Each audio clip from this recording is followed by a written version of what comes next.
ఓం శ్రీ మహాగణాధిపతయ నమః. శ్రీ గురుభ్యో నమః. కాయ్ టీవీ మీడియా ప్రేక్షకులకు నమస్సుమాంజలి.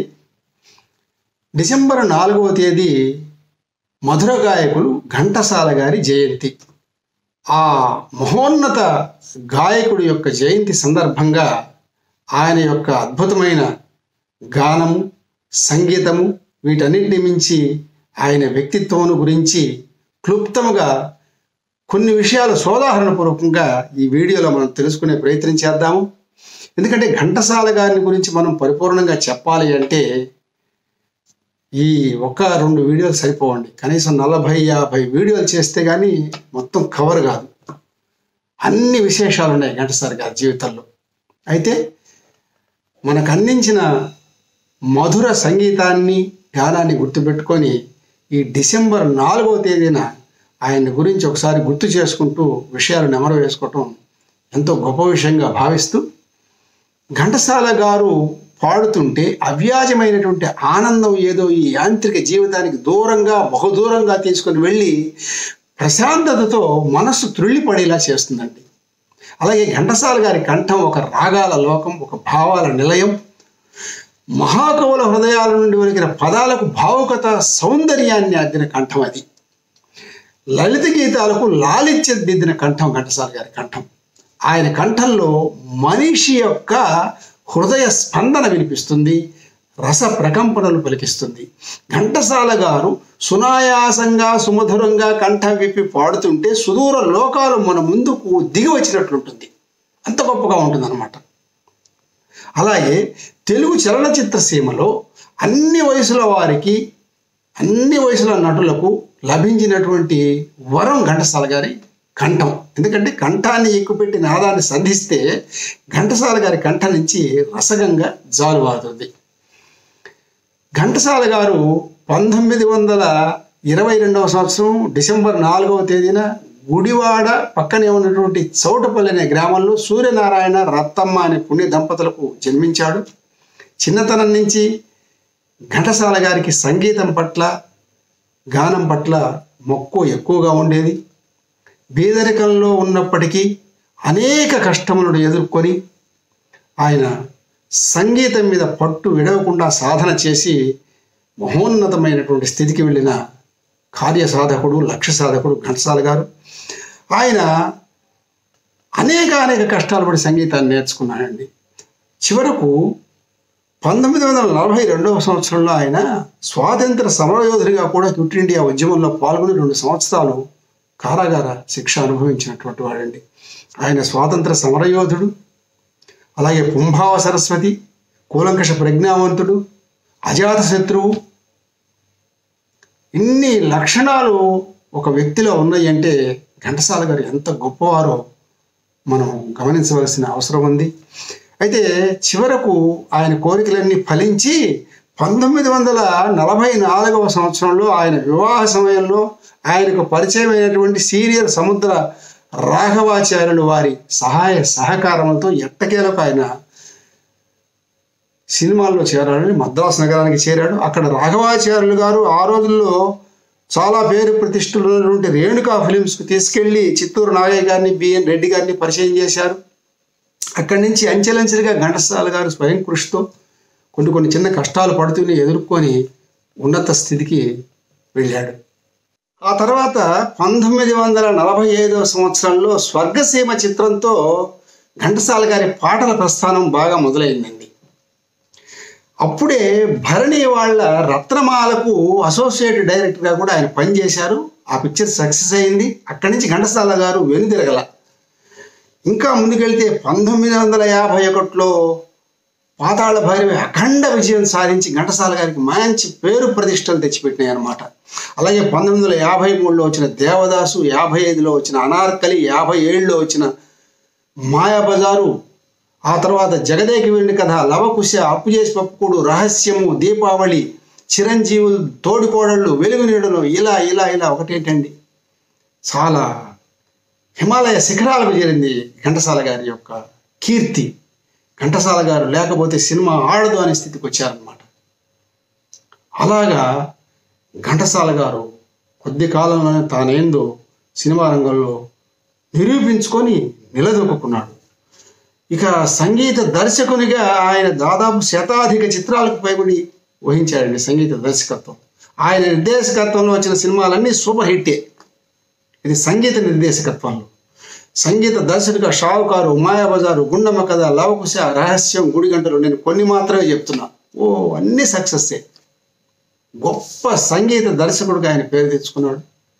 అలాగే ఘంటసాల గారిలో ఉన్న గొప్ప విషయం ఏంటంటే భక్తి, కరుణ, శృంగారం, భీభత్సం, భయానకం, వీరత్వం, ఆక్రోశంగా, ఆవేదనగా, ఆలోచనగా, ఆనందంగా, ఆప్యాయంగా పాడిన పాటలు అన్నీ కోకొల్లలు అన్నమాట. అన్నీ సక్సెస్సే. అలాగే ఆయనకు ప్రతిదీ కథా వస్తువేనండి. ఆయనకు ఏ కథా వస్తువునిచ్చినా దానికి న్యాయం చేకూరుస్తాడు. ఆయన యొక్క పాట ద్వారా అభినయం చేస్తాడు ఆయన నటులతో పాటు. అలాంటి కంఠం ఘంటసాల గారిది. ఆయన ఎన్నిటి మీదండి, చిలకల మీద, చీరల మీద, కళ్ళ మీద, జంతువుల మీద, కీటకాల మీద, ఒకటేంది, అన్నీ ఆయన కథా వస్తువులే. తన గాన మాధుర్యంతో చిలక పలుకులు ఎలా పలుకాలో కూడా చూపించాడు ఆయన. ఎన్ని పాడాడండి చిలకల మీద ఆయన. ఆ రోజుల్లో సూపర్ హిట్ సాంగ్ ఓ చిగురాకులలో చిలకమ్మ మంచి మాట వినరావమ్మ అనే ఒక పాట ఆ రోజుల్లో చాలా హిట్ అయింది. అలాగే గొరంక గూటికే చేరావు చిలుక అదొకటి, పలుకరాదటే చిలుక అని ఒకటి పాత పాట ఉంది అది. అలాగే పచ్చ పచ్చని చిలుక ఈ చిలుక పంచవన్నెల చిలుక, నేను కూడా కొన్ని మాత్రమే చెప్పా. అలాగా మెప్పించాడు అందరినీ. వీటన్నిటిని మించి పద్యగానానికి చిరునామా ఘంటసాలండి. ఆ రోజుల్లో రంగస్థల నేపథ్యం ఉండి పద్యాలకు చాలా ఇంపార్టెన్స్ ఉండేది. వాటన్నిటిని బద్దలు కొడుతూ పద్యం ఎలా ఉండాలో మనకు అందించాయండి ఘంటసాల గారు.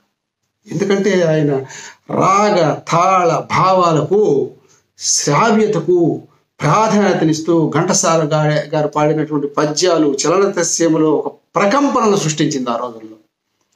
పద్యం అంటే ఘంటసాల. పద్యముల ప్రతిపదర హృద్యముల విద్యావన గంధముల సురుచిర భావ పరిపూర్ణముల అన్నట్లు ఆయన ప్రతి పద్యానికి న్యాయం చేశాడు.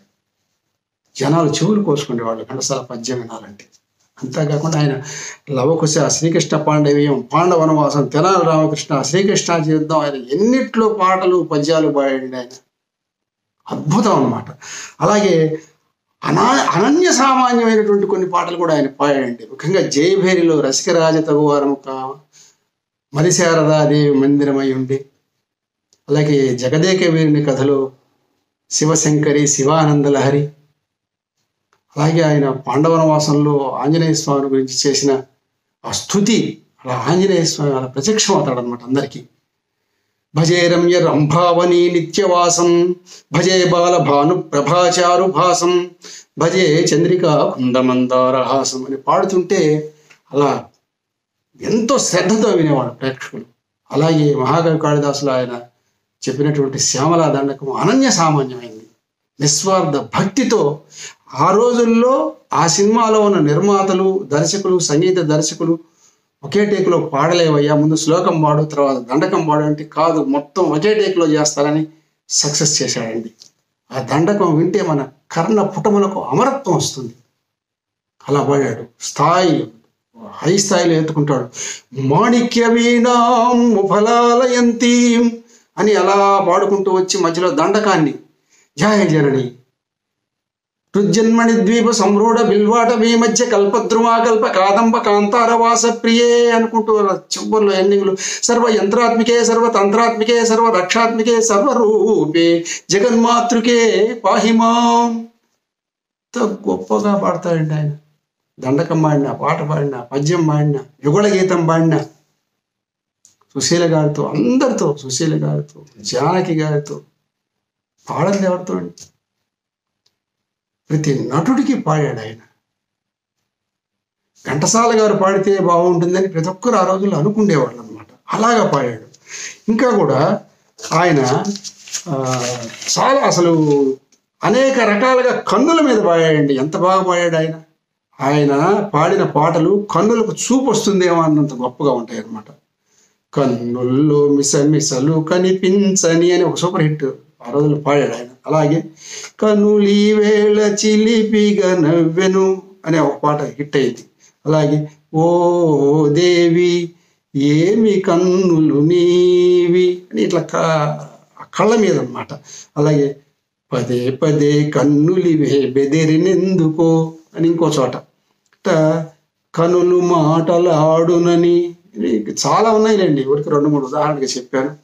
ఇంకా అదే కాదు, చీరల మీద అసలు చీరల సింగారానికి నిగారింపునిస్తుంది ఘంటసాల గారి పాట అని చెప్పి అనుకునేవాళ్ళు ఆ రోజుల్లో. ఆత్మబంధువులు చీరగట్టి సింగారించి చింకితలకు చిక్కుదీసి అని ఒక మంచి పాట పాడేవాడు. అదే అంతస్తుల్లో తెల్ల చీర కట్టుకున్నది ఎవరి కోసము, మల్లె పూలు పెట్టుకున్నది ఎవరి కోసము అని ఒక అద్భుతమైన పాట పాడి మెప్పించాడు.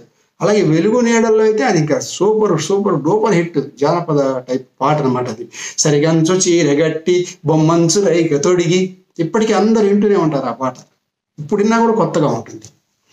అలాగే ఇంకా బంగారు గాజులు చిత్రంలో చెంగావి రంగు చీర కట్టుకున్న చిన్నది, ఇలాగా ప్రతి దాని మీద ఆయన పాటలు పాడి మెప్పించి శభాష్ అనిపించుకున్నారండి. That is Ghantasala. ఎందుకంటే ఈ జయంతి రోజున ఇలాగా ఆయన గురించి కొన్ని విషయాలు చెప్పుకోవటం చాలా సంతోషంగా ఉంది. ఘంటసాల గారు ఎన్ని అవార్డులు, ఎన్ని రివార్డులు, ఎన్ని సన్మానాలు, ఎన్ని విగ్రహాలు, అలా ఆయన ఒక విశిష్ట స్థానానికి వెళ్ళిపోయినాడు అనమాట చలనచిత్రసీమలో. తెలుగు చలనచిత్రసీమలో నటనకు 2 కళ్ళుగా చెప్పుకుంటే ఎన్టీ రామారావు, నాగేశ్వరరావు గారు ఆయన ఎంతో గౌరవించారండి. ఎన్టీ రామారావు గారు ఎన్నోసార్లు ఆయన ఇంటికి వెళ్ళి భోంచేశారు. పాండురంగ మహత్యంలో అయితే ఆ టైటిల్స్లో మిస్ అయింది ఘంటసాల గారి పేరు, గాయకులు నేస్తారు కదా, అసలు ఆ కాలం మిస్ అయింది. సినిమా రిలీజ్ అయ్యి సూపర్ హిట్ అయినాక ఎన్టీ రామారావుకి ఎవరో చెప్పారు, తెలుసుకొని పోయి ఘంటసాల గారి ఇంటికి వెళ్ళి సారీ మాస్టర్ అని చెప్పాడు. పర్వాలేదు లేవయ్యా రాయని హాయిగా ఇద్దరు అరిటాకు వేసుకుని రకరకాల వంటలు చేయించుకుని తిన్నారట, అంత ఆప్యాయంగా ఉంటారు. అలాగే నాగేశ్వరరావు గారింటికి ఎన్నోసార్లు ఘంటసాల గారు వెళ్ళి ఎంతో ప్రేమగా మాట్లాడుతుండేవాళ్ళు. ఇలాగా ఘంటసాల గారు ఒక మంచి మనిషి, వినయ సంపన్నుడు, అందరినీ బాబు నాయన అని పిలిచేవాడు. రామారావు గారిని కూడా బాబు అని పిలిచేవాడు ఆయన. ఒకే వ్యక్తిలో ఇన్ని రకాల విశేషాలుంటే అసలు ఆయనకు చక్కగా భారత రత్న ఇవ్వాలండి. ప్రభుత్వం వాళ్ళు కూడా ఆలోచించి భారత రత్న ఇప్పించాలి ఘంటసాల గారు. అలాంటి వ్యక్తి ఆయన. 71లో అమెరికా, ఐరోపా వెళ్ళి మన తెలుగు నాడి వినిపించాడు. ఆయన పాట గొప్పతనం వినిపించాడు. ఆయన గౌరవార్థం కేంద్ర ప్రభుత్వం వారు ఆ రోజుల్లో తపాలా బిళ్ళను వదిలేరు. తర్వాత ఆయనకు తుమ్మలపల్లి కళాక్షేత్రంలో విగ్రహం పెట్టారు ఆ రోజుల్లో.